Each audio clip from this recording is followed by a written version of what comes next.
नमस्कार। Up to date channel के माध्यम से मैं आपको भारत के इतिहास के संदर्भ में बताने जा रहा हूं। जैसा कि आप जानते हैं, भारत 15 अगस्त 1947 को आज़ाद हुआ। आज़ादी के बाद भारत लोकतंत्र के रूप में आज अपने सारे कार्यक्रमों को संचालित करते हुए आज यहां तक है। लेकिन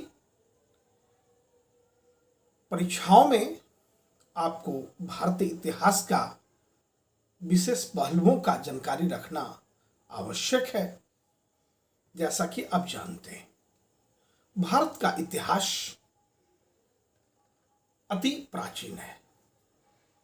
विश्व में जब कभी हड़प्पा सभ्यता दुनिया की सभ्यताओं में एक अहम स्थान रखता था, अर्थात भारत के संदर्भ में इसके इतिहास के बारे में जब हम बात करेंगे तो हम कह सकते हैं कि भारत उत्तर में हिमालय से लेकर दक्षिण में समुद्र तक फैला यह उपमहाद्वीप भारतवर्ष के नाम से जाना जाता है, जिसे महाकाव्य तथा पुराणों में भारतवर्ष या भरतों का देश तथा यहाँ के निवासियों को भारतीय अर्थात भरत की संतान कहा गया है। भारत एक प्राचीन देश है। भरत एक प्राचीन कबीले का नाम था। प्राचीन भारतीय अपने देश को जम्बूद्वीप अर्थात जम्बू जामुन वृक्षों का द्वीप कहते थे। प्राचीन ईरानी इसे सिंधु नदी के नाम से जोड़ते थे, जिसे वे सिंधु ना कहकर हिंदू कहते थे। यही नाम फिर पूरे पश्चिम में फैल गया और पूरे देश को इसी एक नदी के नाम से जाना जाने लगा। यूनानी इसे इंदे और अरब इसे हिंदू कहते थे। मध्यकाल में इस देश को हिंदुस्तान कहा जाने लगा।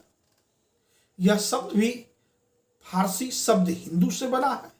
यूनानी भाषा के इंदे के आधार पर अंग्रेज इसे इंडिया कहने लगे। यदि आप हमारे चैनल पे नए हैं तो सब्सक्राइब कर लें, बेल बटन दबाएं और अधिक से अधिक शेयर करें ताकि ज्ञान विज्ञान का प्रचार और प्रसार हो सके।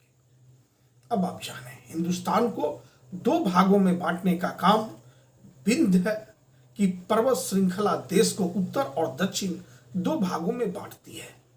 उत्तर में इंडो यूरोपीय परिवार की भाषाएं बोलने वालों की और दक्षिण में द्रविड़ परिवार की भाषाएं बोलने वालों का बहुमत है। भारत की जनसंख्या का निर्माण जिन प्रमुख नस्लों के लोगों के मिश्रण से हुआ है वे इस प्रकार हैं: proto Australoid, palaeo Mediterranean, काकेशाइड, Negroid और मंगोलाइड। भारतीय इतिहास को अध्ययन की सुविधा के लिए तीन भागों में बांटा गया है: प्राचीन भारत, मध्यकालीन भारत, आधुनिक भारत।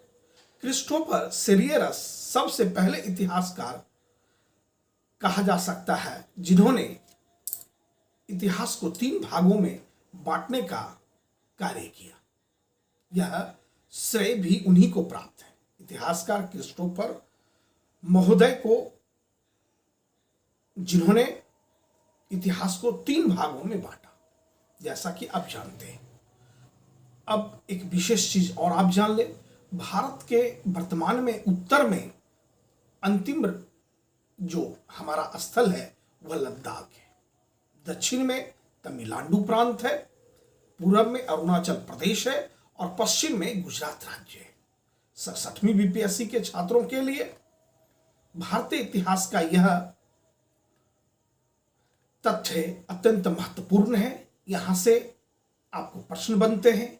आप यदि बारीकी से देख लेते हैं तो आप सक्षम होंगे यहां से प्रश्न को बनाने में। इन्हीं शब्दों के साथ जय हिंद, जय भारत।